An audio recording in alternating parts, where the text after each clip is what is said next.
महाराजपुर शहर के अंतर्गत आने वाले तहसील महाराजपुर से जहां अब अनाथ बच्चों को भी मिलेगा सरकारी योजनाओं का लाभ, केंद्रीय मंत्री तक पहुंचाई गई आवाज। तो दीनों की सेवा करने वाला दीन बंधु के समान होता है, लेकिन डिगपुरा ग्राम के एक भाई और 3 बहनें दीन और हीन हैं, किंतु इनके लिए अभी तक असल दीन बंधु कोई नहीं मिल पाया है। इन बच्चों को आज तक सरकारी योजनाओं का लाभ भी नहीं मिल पाया है। समाज सेवियों ने फोटो खिंचवाकर अपने अपने कार्यों की इतिश्री भी कर ली है। इन बच्चों को आज भी ग्रामीणों के रहमो करम से पढ़ना पड़ रहा है।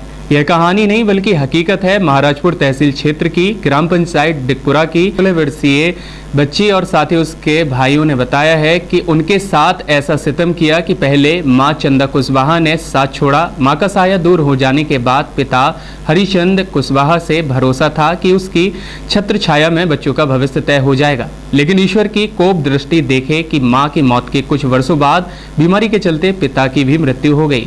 लगभग 1 वर्ष से ये बच्चे एक टूटे खपरेल मकान में रहकर अपनी जिंदगी बसर कर रहे हैं। प्रधानमंत्री आवास योजना पूरे देश में तेजी से चल रही है, ग्रामीणों को पक्के मकान भी मिल रहे हैं, लेकिन इन बच्चों के लिए ऐसी कोई योजना नहीं है कि उन्हें सिर छिपाने के लिए पक्की छत मिल सके।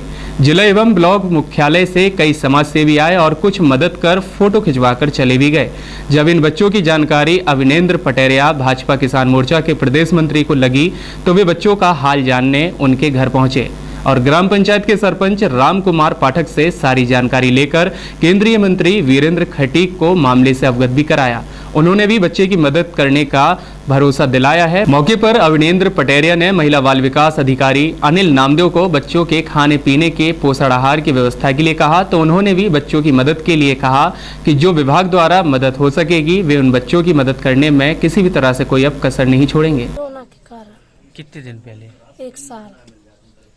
उसके बाद कौन कौन है आपके परिवार में? प्रियंका, रोशनी, कोमल, हम मतलब 4 बहन 1 भाई हैं आप लोग। हाँ। फिर आपका जीवन यापन कैसे होता है, कैसे खर्च चलता है? खर्च कोई दे देता है तो चलता है। कहीं से पैसे आते हैं आपको? नहीं। सरकार के द्वारा कोई आया अभी तक आपके घर पे? नहीं। आपका घर कच्चा है कि पक्का? कच्चा। तो उसे पक्का बनवाने के लिए नहीं कहा किसी ने प्रधानमंत्री योजना के तहत? नहीं। अब आप क्या चाहते हैं? हमें चाहते कि आप जो आप लोग हो तो करो कछु।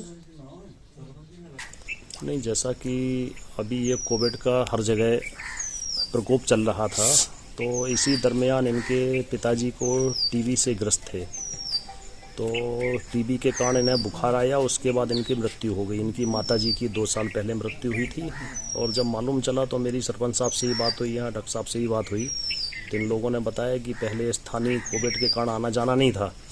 तो इसके बाद मैं यहाँ पर आया। अभी यहाँ पे माननीय हमारे जो कैबिनेट मंत्री सांसद जी हैं वीरेंद्र खटीक जी, तो डॉक्टर वीरेंद्र कुमार जी से बात हुई है और उन्होंने पूरी आश्वासन दिया है कि अभी कलेक्टर साहब से भी वो बात करेंगे और यहाँ क्या व्यवस्था हो सकती है इसके बारे में अभी कलेक्टर साहब के साथ बैठ करके, एक तो इनका प्रधानमंत्री आवास, दूसरा यहाँ पर सिलेंडर की समस्या देख रहे हैं कि बच्चे चूल्हे पर खाना बनाते हैं, और सामाजिक स्तर पर मैं स्वयं के व्यय से मैं भी कुछ राशि दूंगा और इसके साथ अन्य लोगों को भी इसमें प्रोत्साहित करेंगे कि वो भी बच्चों की पढ़ाई के लिए, भविष्य के लिए जितना आर्थिक सहयोग हो सके उसके लिए प्रयास किया जाएगा। और अभी मेरी बात हुई है इनकी जो परिवार के अन्य लोग हैं, जो हालांकि वो तो इनके चाचा वगैरह सब जम्मू चले गए हैं मजदूरी के लिए, तो गांव वालों को मिलकर इनका एक अकाउंट खुला करके, और जिसमें ये रहेंगे नाबालिग और 1-2 गांव के लोग रहेंगे, तो उसमें कुछ राशि देने का ऐसा करके प्रयास किया जाएगा।